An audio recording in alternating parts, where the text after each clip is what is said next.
মধুর বৃন্দাবন,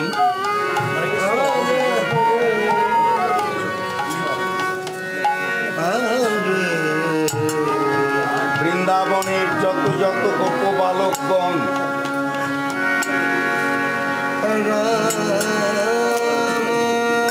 প্রাণ কৃষ্ণের প্রাণ প্রিয় গোপীজন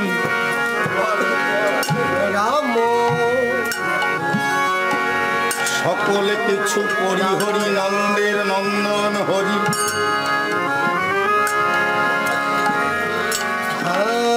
চলে গেলেন মথুরায়।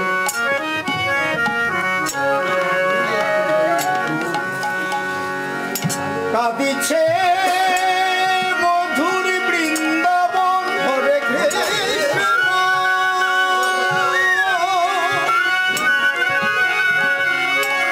কাঁদিছে বৃন্দাবনের পাখিগণ,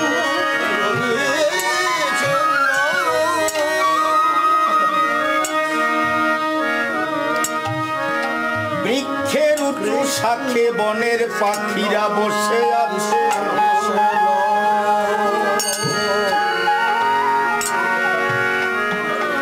মথুরার পানে চেয়ে তারা গোবিন্দের চরণ বন্দনা করছেন।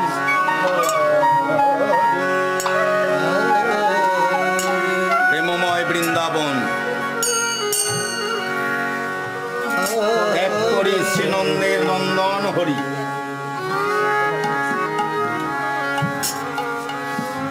মথুরাতে করিলা গমন। শুধু কি বৃন্দাবনের গোপ বালকগণ কাঁদছে, বৃন্দাবনের গোপ বালিকারা কাঁদছে, বৃন্দাবনের সকল জীবকুল কাঁদছে, শুধু তাই নয়, আমার প্রাণ গোবিন্দ যখন নীরবে নিবৃত্তে থাকে, নিজের মনের অজান্তে গোবিন্দের নয়ন জলে বয়ান প্লাবিত হচ্ছে। উদ্ধবকে কাছে যেতে বলে, উদ্ধবের উদ্ধব তুই একবার বৃন্দাবনে যা। কেমন আছে পিতানন্দ, কেমন আছে মাতা যশোমতী, কেমন আছে গোপ বালকগণ, কেমন আছে বৃন্দাবনের গোপী। উদ্ধব কৃষ্ণ চরণে জানায় প্রণাম। যখন ধীরে ধীরে যাত্রা করলেন, গোবিন্দ পিছু থেকে ডাক দিল, উদ্ধব একবার দাঁড়া। উদ্ধব দাঁড়িয়ে গেল। কৃষ্ণ নিজের চরণের নুপুর খুলে নিজের হাতে উদ্ধবের চরণে পরিয়ে দিতে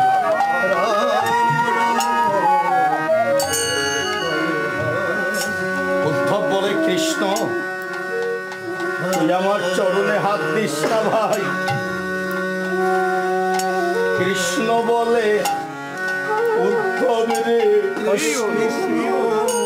আমি ভক্তের চরণ ভালোবাসি।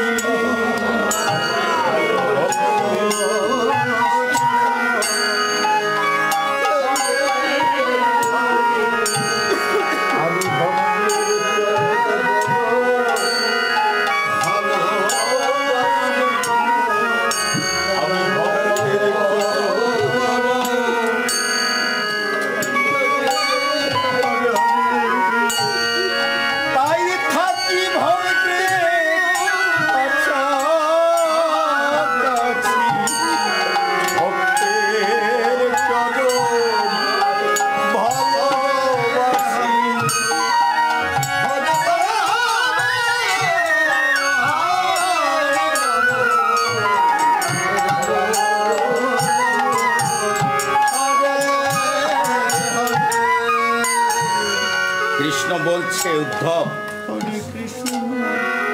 কেন তোর চরণে আমার নুপুর পরিয়ে দিলাম জানি? উদ্ধব আমি জানি তুই আমাকে ছেড়ে যখন বৃন্দাবনে যাবি, বৃন্দাবনের প্রেম, বৃন্দাবনের ভালোবাসা করিয়া দর্শন, তুই আমার কথা ভুলে যাবি আমি জানি। তাই যেন আমার যুগল চরণের নূপুর আমার কথা তোকে স্মরণ করিয়ে দেয়, তাই নূপুর করিয়ে দিলাম। উদ্ধব যখন বৃন্দাবনে গেল, দেখছে বৃন্দাবনের যত বৃক্ষরাজি তারাই অবনত মস্তকে মথুরার পানে তাকিয়ে দাঁড়িয়ে আছে।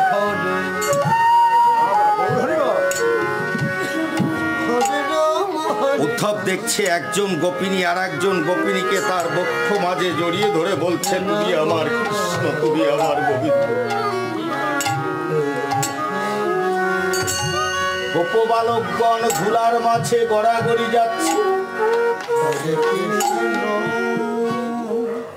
একজন গোপিনী ছুটে গেছে রাধারানীর কাছে, ওরাই ওই দেখ আমাদের রাখাল রাজা ব্রজে এসেছে, তার নূপুরের ধ্বনি শুনতে পাচ্ছিস না? রাধারানী আখি মুদে বললেন, শোন রে সখী, যে নূপুর বাজিছে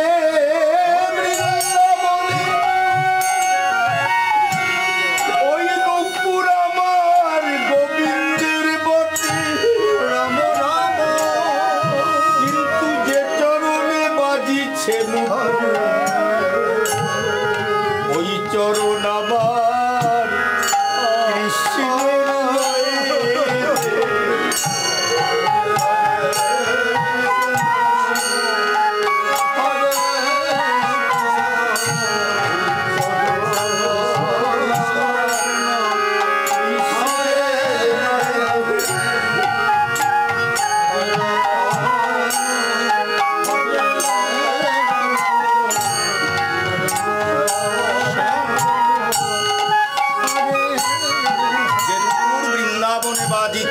কৃষ্ণের নূপুর আমি জানি, কিন্তু যে চরণে বাজিছে নূপুর ওই চরণ আমার কৃষ্ণের নয়।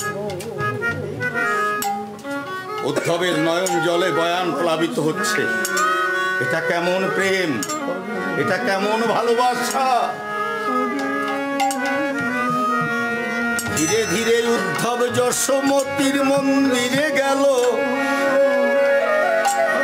পিতানন্দ যশোমতী দুয়ার প্রান্তে দাঁড়িয়েছিল।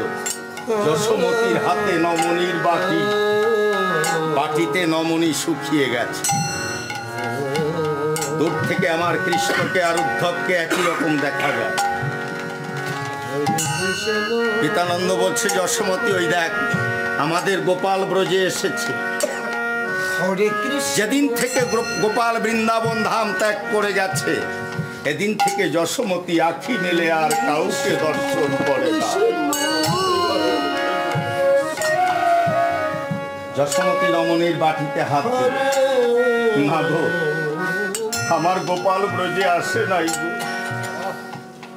যশোমতী তুই কিভাবে বুঝলি? যশোমতী বলছে, মহারাজ শোনো, আমার গোপাল যদি আজ ব্রজে আসিত তাহলে কি হতো জানো? শুকনো নমনী রসে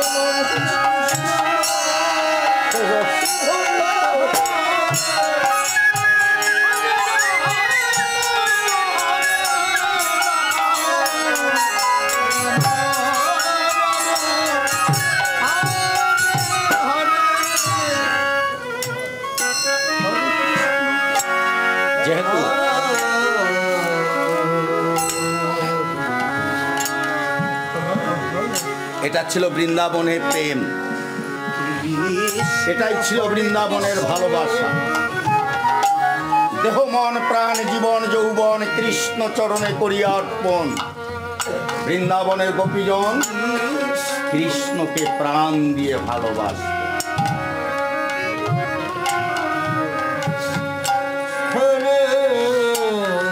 মায়ের মন্দিরে যোগমায়া পূর্ণমাসীর করুণা এসেছে, তাই তো মায়ের মন্দিরে বৃন্দাবন ধাম রচনা হয়েছে। এটা যোগমায়া পূর্ণমাসীর করুণা। আমার বেশি আনন্দ লাগছে আপনাদের এই পরিপূর্ণ বৃন্দাবন ধাম করিয়া দর্শন। সবচেয়ে আমার যেটা বেশি ভালো লাগছে, আমার যুবক ভাইয়েরা ধুতি পাঞ্জাবি পরে বৃন্দাবন ধাম রচনা করে বসে আছে। এত অল্প বয়সে যোগমায়া পূর্ণমাসীর করুণা বর্ষিত হয়েছে। মনে রাখবেন, একটা কীর্তন কমিটির সজ্জন বৈষ্ণবজন মহাজন যারা, কোন সাধারণ মানুষ কিন্তু নয় গো। তারা পূর্ব জনম ছিল তাদের গন্ধর্ব কুলে, তাই তো তাদের ডাকে সাধুগুরু আসিয়া মেলে, তৈরি হয় প্রেমময়।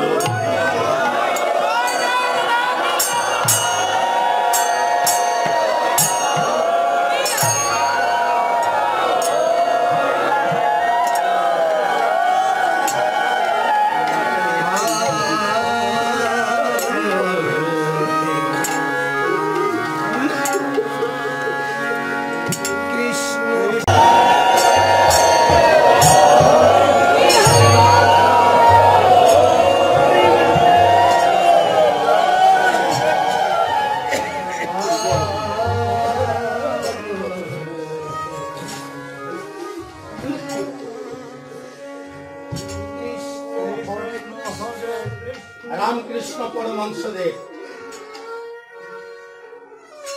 নীরবে নিবৃত্তে মায়ের আরাধনা করছেন। স্বামী বিবেকানন্দ যৌবন বয়স, নাম ছিল তার নরেন্দ্র। স্বামীজি এসে রামকৃষ্ণ পরমহংসদেবের চরণ প্রান্তে প্রণাম জানায়।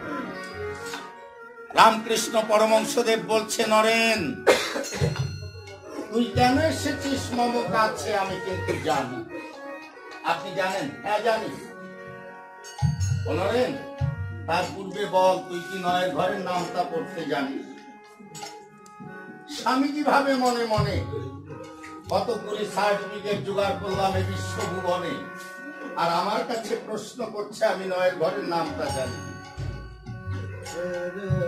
রামকৃষ্ণ পরমহংসদেব বলছে, নরেন, বুঝেছি তোর মনের মাঝে সে কি অহংকার। যদি পারিস একবার নয়ের ঘরের নামটা পড়। স্বামীজি পাঠ করছে, নয়ক্ষে নয়, 9 দুখুনি 18, 3 নং 27, 4 নং 36, 5 নং 45, 6 নং 54। বাধা প্রদান করলেন রামকৃষ্ণ পরমহংসদেব। নরেন, তোর নামটা পড়া হচ্ছে না, হচ্ছে না। না,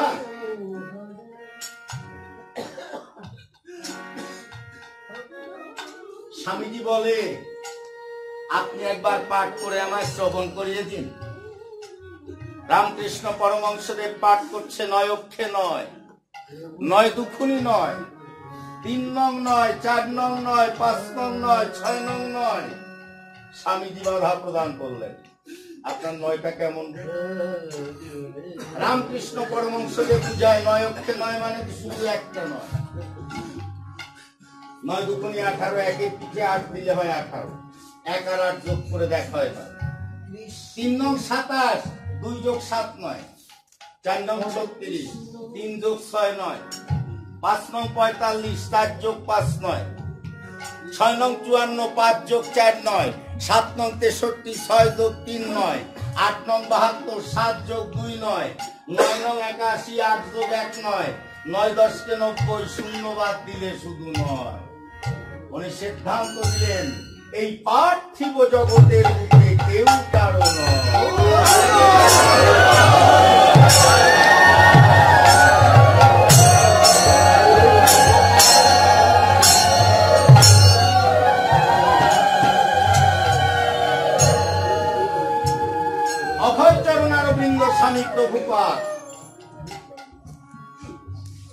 নাম করছে ছোটবেলা থেকে,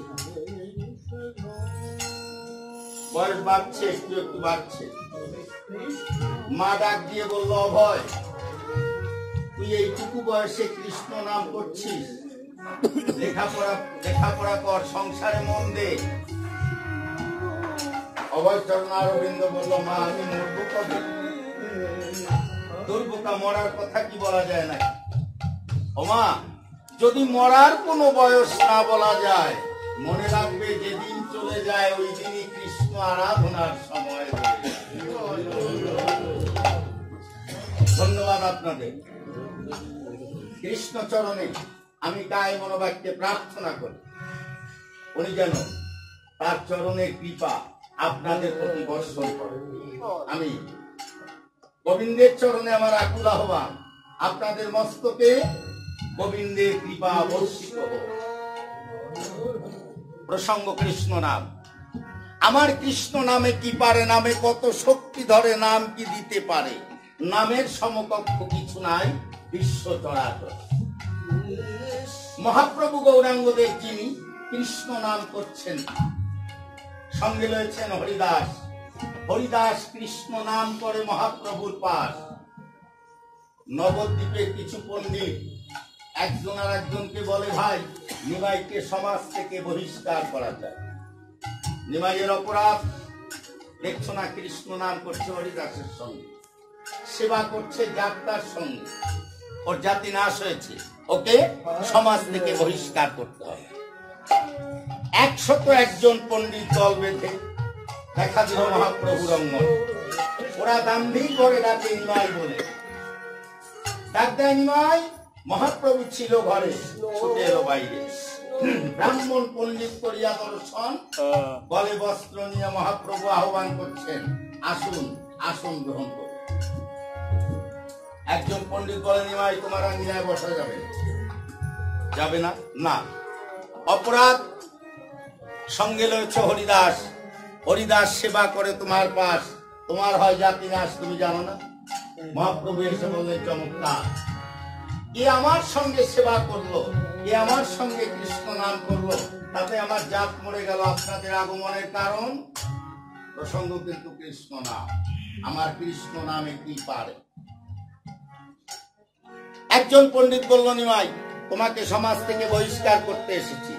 মহাপ্রভু বললেন, আপনারা কৃপা করে এসেছেন, চরণ ধুলি দিয়েছেন, আমাকে জাত থেকে বহিষ্কার না করে যাতে তোলা যায় এমন একটা পথ বের করা যায়। একজন পণ্ডিত বলে, কিভাবে? 101 পণ্ডিত ব্রাহ্মণ সেবা দিলে তুমি জাতে উঠতে পারো। মহাপ্রভু এসে বললেন, চমৎকার, 101 পণ্ডিত ব্রাহ্মণ সেবা দিলে যদি জাতে ওঠা চলে, কে জাতে না ওঠে আমি জাতে। আমি কিন্তু প্রকৃত ব্রাহ্মণদের কথা বলছিলাম। প্রকৃত ব্রাহ্মণ যারা যারা মহাপ্রভুর দলে ছিল, তারা এর নামধারী কিছু ব্রাহ্মণ। 101 পণ্ডিত ব্রাহ্মণ সেবা দিলে যদি জাতে ওঠা চলে, কে জাতে না ওঠে আমি জাতে উঠি। আরেকজন পণ্ডিত বলেন, ভাই শুধু সেবা দিলে হবে না, আরো কাজ আছে। কি? প্রত্যেকটা ব্রাহ্মণকে একটা স্বর্ণের থালা আর একটা স্বর্ণের গ্লাস উপহার দিতে হবে। মহাপ্রভু বললেন, তাই হয়েছে। একজন পণ্ডিত বলে, তুমি চাল কলা বাঁধা বামুনের ছেলে, এত স্বর্ণ তোমার কোত্থেকে মেলে? মহাপ্রভু হেসে বললেন, ওটা আমার ব্যাপার, আমার পর ছেড়ে দিন। আপনারা কবে আসবেন? আসবো আগামী পরশু। নিমাই তুমি তৈরি থেকো। তোমার এই যে বিরাট আঙ্গিনা, এই আঙ্গিনায় 101টা ছোট ছোট কুটির বেঁধে রাখবে। যে যার কুটিরে বসে করবে রন্ধন, যে যার কুটিরে বসে করবে সেবা। যথা দিনে যথা সময় প্রভাত বেলায় 101 পণ্ডিত ব্রাহ্মণ মহাপ্রভু অঙ্গনে দেখা দেয়। ওরা দেখছে উকি দিয়ে যার যার নয়নে।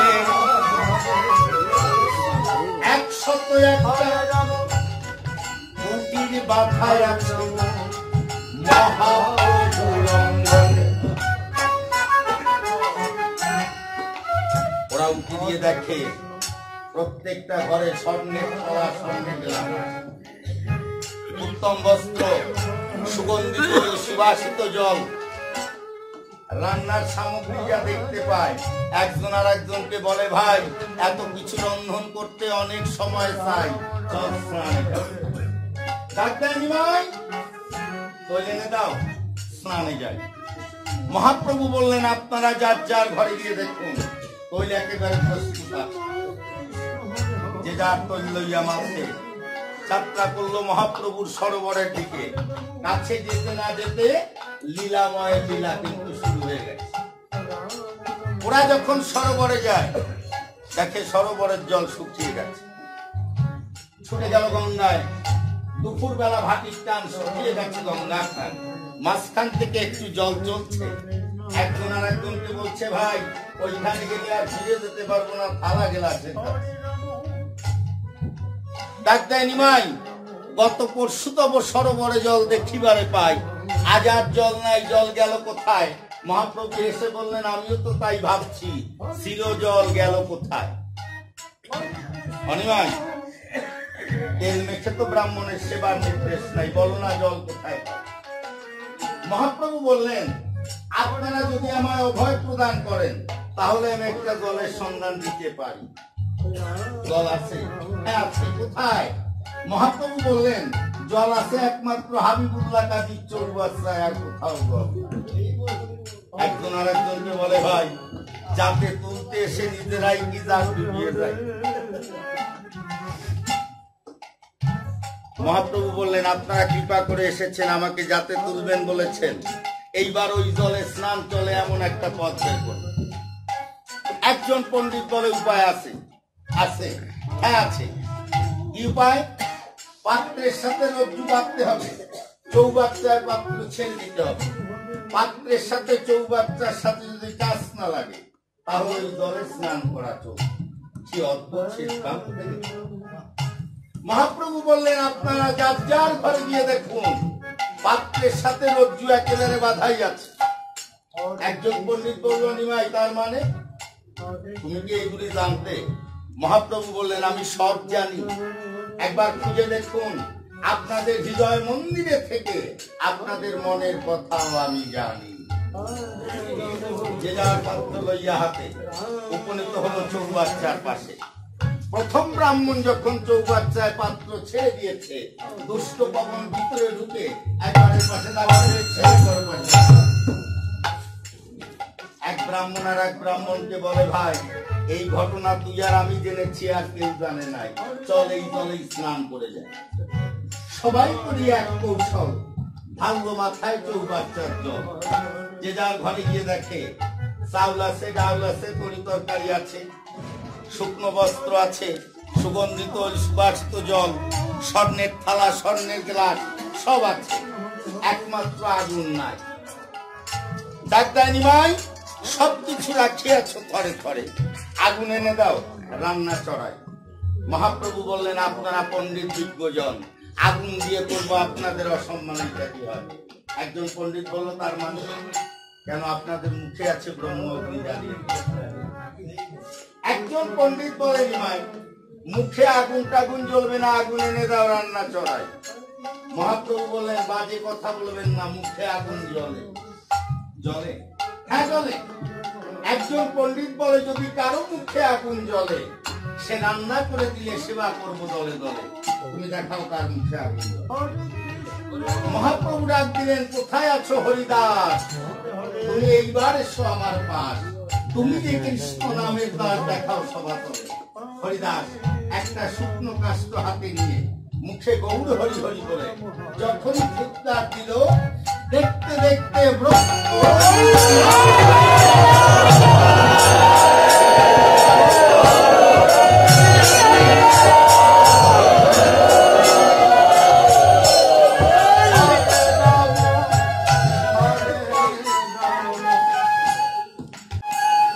কি বললেন? তত্ত্বরসামৃত জ্ঞান মন্ডল। সত্য যুগে শ্রীহরিয়ার, ত্রেতা যুগে রাম, তারপরেতে শ্রীকৃষ্ণ কলিতে গৌরাঙ্গ সুখাম।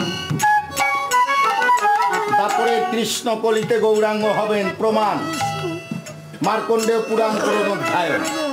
গোলকঞ্চ পরিত্যাজ্যং লোকানান্তং কারণাৎ কলৌ গৌরাঙ্গ রূপেণ লীলালাবণ্য বিগ্রহ হরিভক্তি প্রদানার্থাং ভগবান শ্রীনন্দের নন্দনম ভক্তদেশ ধর। প্রমাণ দিলেন ভাগবতামৃতে, অহমেব কচিৎ ব্রহ্ম সন্ন্যাস সমাশ্রিত হরিভক্তি গ্রহায় আমি কলৌ পাপহাচান্নরাম। মহাপ্রভু কলিযুগে আবির্ভূত হবেন কলিহত জীবকে উদ্ধার করবার নিমিত্তে। মহাপ্রভু কি বললেন? ওগো কলিহত জীব, ওদের এমন কোন শক্তি নাই যা দিয়ে আমাকে ডাকতে পারে, এমন কোন সাধনাও তোদের জানা নাই যা দিয়ে তোরা আমাকে পেতে পারে।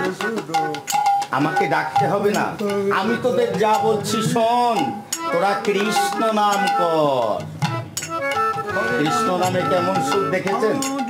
হ্যাঁ, স্বর্ণের দোকানের দিকে এই কয়দিন দৃষ্টি নাই, ব্যবসা প্রতিষ্ঠানের দিকে খেয়াল নাই, সবাই এসে বসে আছেন বৃন্দাবনে।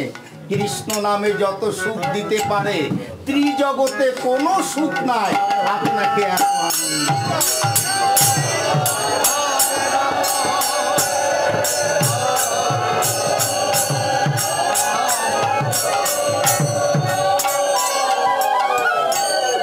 চারি কৃষ্ণ চারি রাম অষ্ট হরে রয়ে,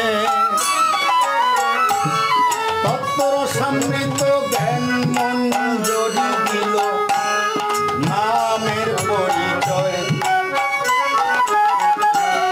প্রথমে কৃষ্ণে পরম ব্রহ্ম শ্রী গোবিন্দ হয়, দ্বিতীয় কৃষ্ণে বাসুদেব দিল নামে পরিচয়, তৃতীয় কৃষ্ণে জগন্নাথ যিনি নামে বিরাজিত, চতুর্থ কৃষ্ণে বলভদ্র যেজন নামেতে আশ্রিত। প্রথম রামে প্রেমময়ী রাধা ঠাকুরানী, দ্বিতীয় রামে শ্রীলক্ষ্মী নাম জপে আপনি, তৃতীয় রামে সরস্বতী সতী কণ্ঠে গায়, চতুর্থ রামে সুবর্ণা ওই কৃষ্ণ নাম করায়। প্রথম হরে চন্দ্রাবলী নামে বিরাজিতা, দ্বিতীয় হরে প্রেমময়ী আপনি রাধিকা, তৃতীয় হরে সুবাসিনী জপে মধুর নাম, চতুর্থ হরে সিংহাসনে বলে কৃষ্ণ নাম, পঞ্চম হরে সুদর্শন চক্রেতে বসতি, ষষ্ঠ হরে শের দেব নামেতে আসক্তি, সপ্তম হরে সাবেত্রী জপে মধুর নাম, অষ্টম হরে রেবতী বলে কৃষ্ণ নাম।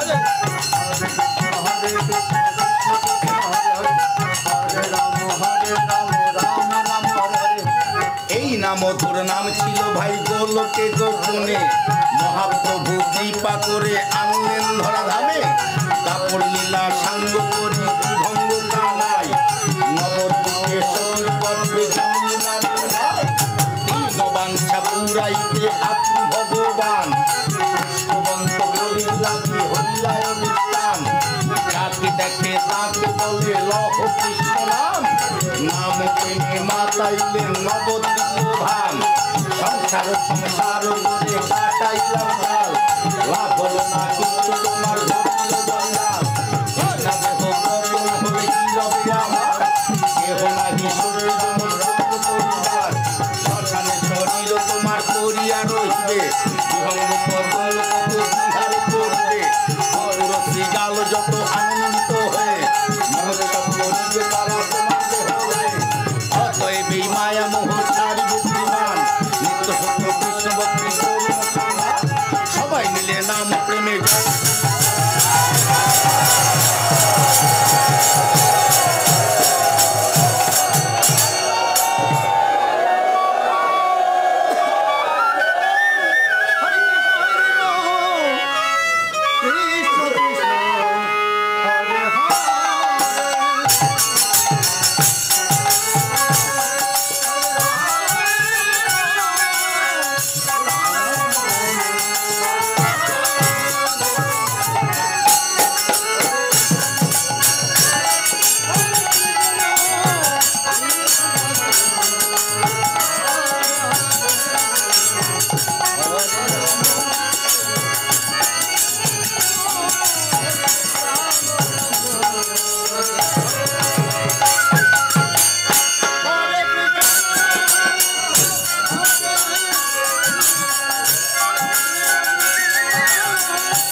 রে।